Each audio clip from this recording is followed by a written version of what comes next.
Dad's fork scraped the edge of his plate. The metal on ceramic sounded sharp enough to cut through the fake laughter around the table. "You're not getting a single dollar," he said, eyes fixed on me like I was a stray animal that had wandered in. The words should have stung.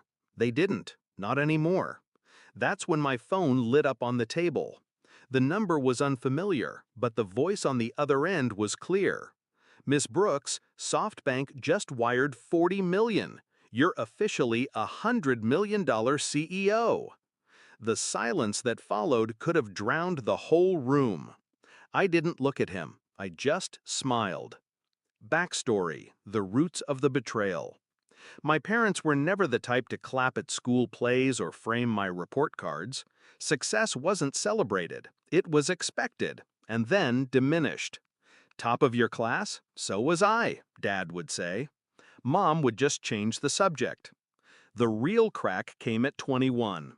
I'd told them I wanted to build my own company, AI-based logistics. Dad laughed. "Pipe dreams are for rich kids. You'll take a real job or you'll starve." I thought maybe I could earn their respect by proving them wrong. Instead, I learned that some people aren't waiting for your victory, they're waiting for your failure. Discovery of betrayal. 2 years in, I came to them, not for money, but for a loan guarantee. I had a term sheet from an early investor. All I needed was their signature to unlock the funding. They said no, not because they couldn't, but because they didn't want to. Dad's exact words: "If you fall flat on your face, at least you'll learn something." It was a performance. I saw it in his eyes. He wanted me to fall. That night, in my apartment with no heat and a laptop on 5% battery, I made myself a promise. They would never, ever get to claim my victory. Shift in mindset, the plan. I stopped asking for approval. I stopped telling them anything.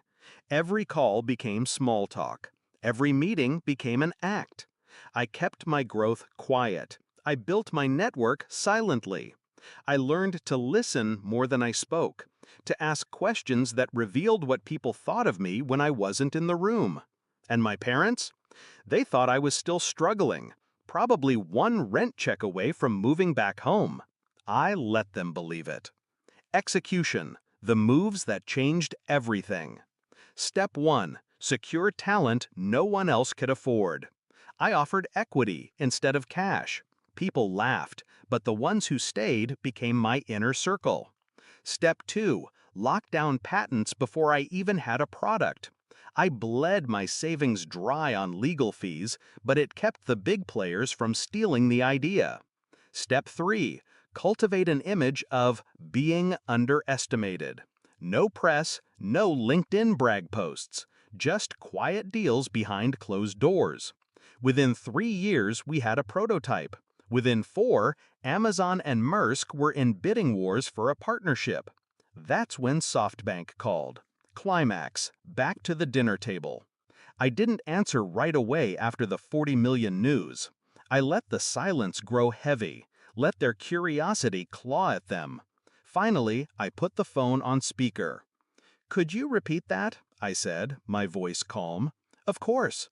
SoftBank just wired 40 million to your account. You're now officially $100 million CEO. Congratulations, Miss Brooks." Dad's fork froze halfway to his mouth. Mom blinked like she was trying to wake from a dream. I just nodded, said thank you, and ended the call. The confrontation. Dad cleared his throat. "So, you've been doing well. Well enough." "You never told us," Mom said. I leaned back, studying their faces. "You didn't need to know. You made it clear I wasn't getting a single dollar from you. I decided I'd never need one." Dad tried to smile. "We could have celebrated." "Celebrated what? You didn't believe in me. You bet against me. And you lost." His jaw tightened, but he stayed silent. For once, he couldn't spin the story to make himself the hero. The payoff. A week later, I sent them a package. Inside was a copy of the SoftBank contract framed in glass. Below it, a single note. This is what you said wasn't worth investing in. No check, no invitation, just proof. Resolution, final reflection. People think revenge is loud, slamming doors, shouting matches, dramatic scenes. They're wrong. The most satisfying revenge is quiet. It's letting the other person live long enough to see just how wrong they were, and making sure they know they can't touch any of it.